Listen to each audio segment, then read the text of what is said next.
Hi, I'm here to use RStudio to use R. RStudio is a add-on to R. It's an extra download from rstudio.org. It's a development environment for R, but it's also great for beginning R users and just learning how things are done in R. Why is it so great? Well, it has four main areas. You'll see three if you don't have any files open, but I want to talk about that. The basic command line is sitting here. You can type your favorite commands. For some reason I always type 2 plus 2 and see that it's 4. It's got a little bit of color, but that doesn't mean too much. Up here it's got the working directory pick. But let's see what else it has. It has the workspace listed. I've been doing a little bit of work here, so I have some variables defined. I have a data set, which is a matrix. We'll talk about that. I have a few functions defined. We haven't talked about that, but we will in week 4.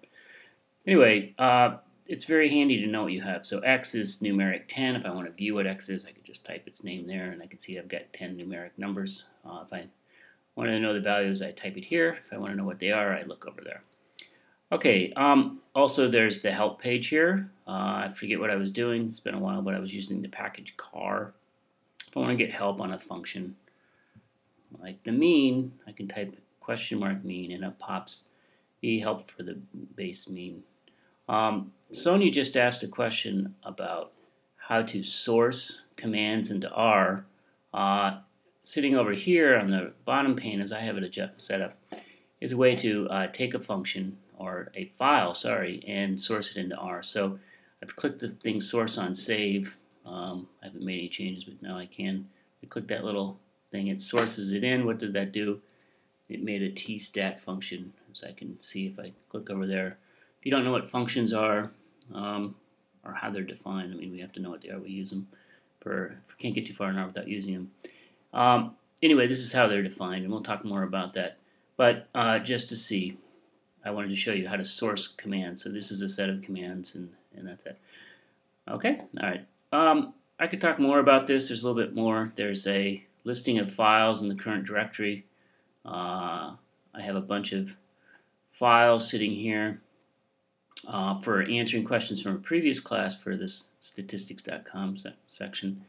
Let's see what I did for, I don't know, I'll say lesson 2. So let's see. Lesson 2, I double click on that, it opens down here. And this is a file that I made.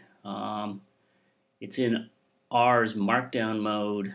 It's a way to mix in plain text and R commands. And I can talk more about that later. That's a little bit too much for this introduction. One nice thing about the RStudio is it makes it easy to do administration. You have a way to add and install packages. It was just taking a little bit of time because it was going to the CRAN website and finding which packages are there. These are the ones I have installed. If I wanted to install another package, I would use this little tab there, install packages, and I can make plots. That's my install packages. I have to specify a package to install. Anyway, I need to get a studio. My cat's here and so are others. Anyway, I'll stop there.